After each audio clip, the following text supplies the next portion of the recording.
Bring that ass back like a boom, boom, boom, boom.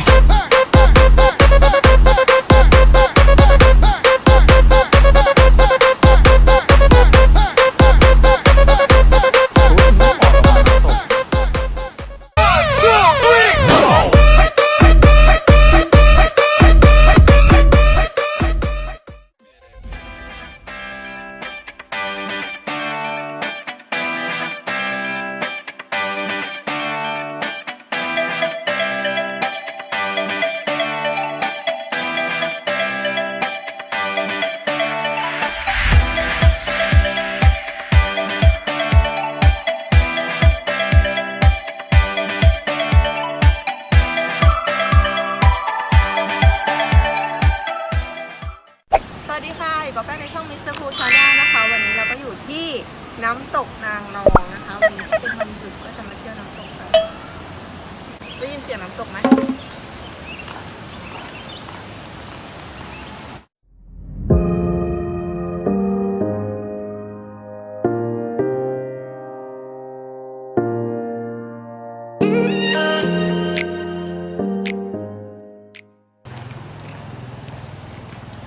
เป้าหมายเราจะมาน้ำตกนี้ก็คือผ่านตลาดลงเกลือค่อยคิดว่าอยากจะแวะช้อปปิ้งซื้อของแบรนด์เนมถ้ามาอาจจะต้องมาในวันที่แบบฟ้าเปิดแล้วก็แบบมาแต่เช้าอันนี้ฝนทำท่าจะตกนะ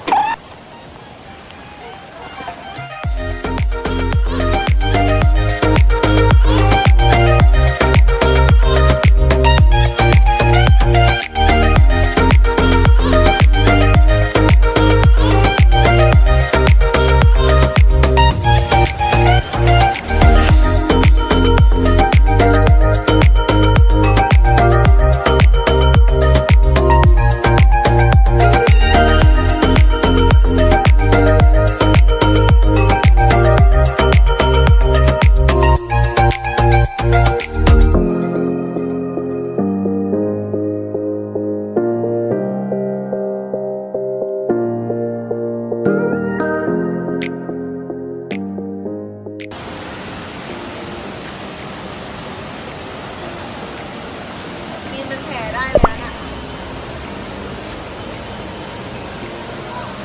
ใครมาน้ำตกนางรองนะคะแนะนำว่าต้องเดินเท้ามาขโมย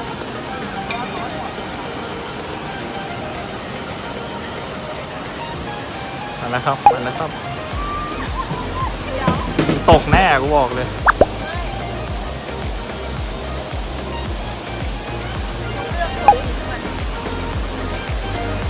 ระวังเว้ยบาดนะเว้ยไม่ได้กลัวตกน้ำกลัวโหน้ำเย็นเจี๊ยบเลยโคตรเย็น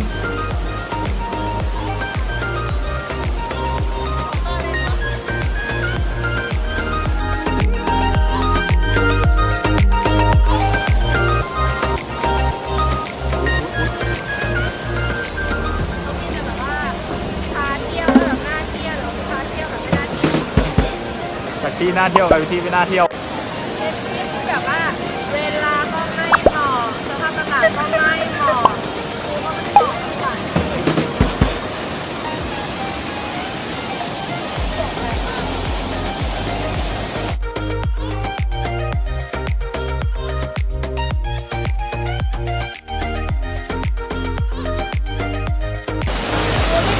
มันสามารถแบบขึ้นไปแล้วไปลงตรงนี้ได้ตรงนี้ก็คือภาพแบบธรรมชาติเกิดขึ้นเองได้เขาทำแบบนี้น้ำตก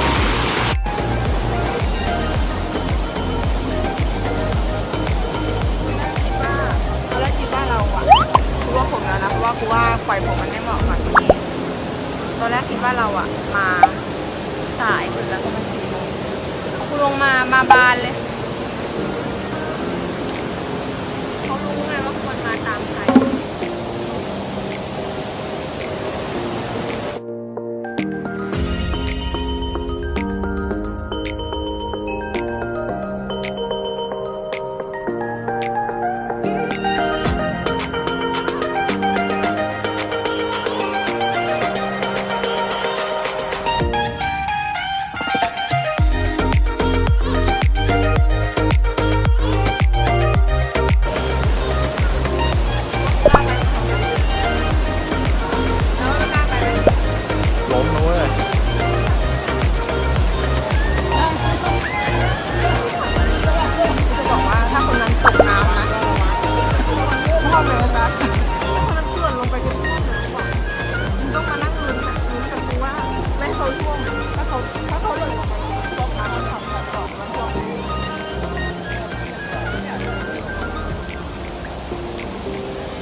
ปียกกูไม่ขึ้นรถอ่ะแค่นั้นเอง ก็มีชุดอ่ะ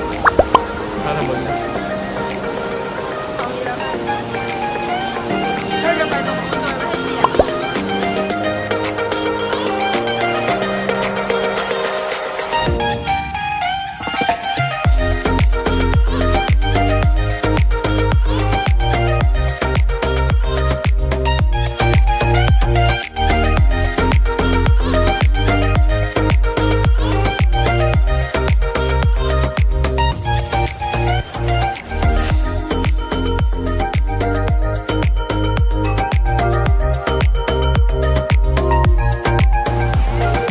มาครับจะข้ามไปฝั่งนู้น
ไม่เอาเป็นไงบ้างครับ เหมือนมีคนกัน เป็นไงบ้างครับ ผมใจยากนะครับ เหมันมีคนกันตลอดเดินมี2 คำที่ 4คำที่ 4คือมีการแบบเอาตีนลงไปกูไม่รู้ว่าข้างหน้ามีอะไรบ้าง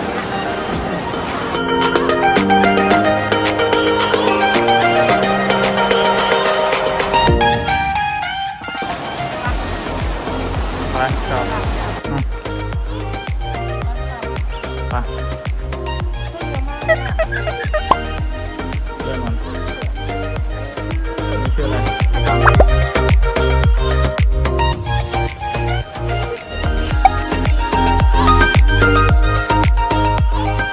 ส่วนเนี้ยเรียบร้อยปะขับแล้วนะ